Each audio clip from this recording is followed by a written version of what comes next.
عاجزی کی دوسری علامت کہ جس سے انسان پہچان سکے کہ میں عاجزی پسند ہوں، تکبر پسند نہیں ہوں۔ عاجزی کی دوسری علامت کہ انسان اپنی ذات کے لیے دوسرے آدمی سے کمپرومائز کرنے والا ہو اور اس کی بات کو ماننے والا ہو، اس کو ہر بات اپنی منوانے کے چکر میں نہ ہو۔ جو انسان دوسروں کو اپنی بات منوانے کے چکر میں ہوتا ہے تو وہ تکبر کی وجہ سے ایسا کرتا ہے کہ بھائی میں تو میں ہوں، لہذا میں اس کی بات کیوں مانوں، یہ میری بات کو مانے۔ تو عاجزی کی دوسری علامت یہ کہ انسان اللہ کی رضا کی خاطر اپنی بات نہ منوائے بلکہ دوسرے کی بات کو مان لے، خواہ خلاف طبیعت ہی کیوں نہ ہو۔ میں اس پہ ایک واقعہ عرض کرتا ہوں۔ صلح حدیبیہ کے موقع پر جو اہم معاملات پیش آئے عموماً مسلمانوں کو پتہ ہے۔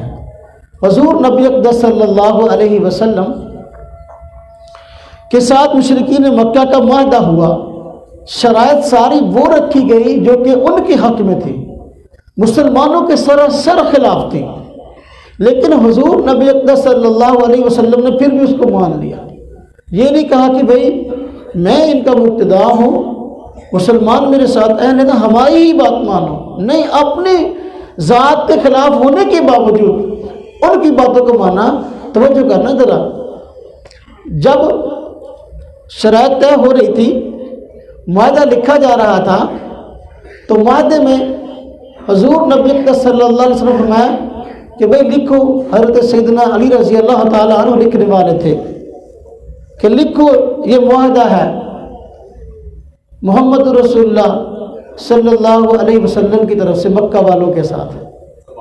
اب وہاں جو مکہ کے چودھری تھے انہوں نے کہا نا جی نا، ہم آپ کو رسول مانتے ہی نہیں ہیں، لہذا اس تحریر کو کاٹو۔ قسم اگر ٹھیک ہے، لہذا آپ اس تحریر کو کاٹو، ختم کرو، محمد رسول اللہ ہٹاؤ، ہم تب معاہدہ کریں گے۔ اگر محمد رسول اللہ نہیں ہٹاتے ہم معاہدہ نہیں کریں گے۔ لکھو محمد بن عبداللہ کی طرف سے معاہدہ ہے مکہ والوں کے ساتھ۔ اب حضور نبی اکرم صلی اللہ علیہ وسلم کی ذات اقدس کو دیکھنا، آپ نے فرمایا حضرت علی رضی اللہ عنہ کو، علی یہ محمد رسول اللہ کاٹ دو۔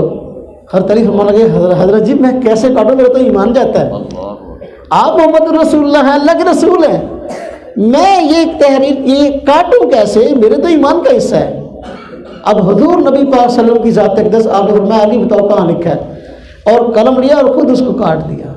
یہ ہے کہ اپنی ذات کے خلاف بھی بات ہے، لیکن اس کے باوجود حضور نبی اقدس صلی اللہ علیہ وسلم نے مخالف کی بات کو تسلیم کیا، اور حالانکہ یہ ایمان کا مسئلہ تھا، وقتی طور پر حضور نبی اقدس صلی اللہ علیہ وسلم نے اپنی خلاف طبیعت بھی اور جو ایمان کے خلاف تھا اس بات کو بھی تسلیم کر لیا اور اپنی بات کو نہیں منوایا۔ یہ عاجزی کی علامت ہے۔ یہ کس کی علامت ہے؟ تو عاجزی کی دوسری علامت کیا ہوئی کہ بندہ اپنی ہر بات اپنے دوسرے سے منوانے کے چکر میں نہ ہو، وگرنہ یہ تکبر ہے اور یہ اپنے آپ کو بڑا سمجھنا ہے کہ میں اس کی کیوں مانوں، یہ میری مان ہے۔ تو یہ تکبر کی علامت ہے اپنی بات منوانا۔ عاجزی کی علامت یہ ہے کہ انسان دوسرے کی جو مد مقابلہ اس کی بات کو بھی تسلیم کر لے، خواہ اپنی طبیعت کے خلاف ہی کیوں نہ ہو۔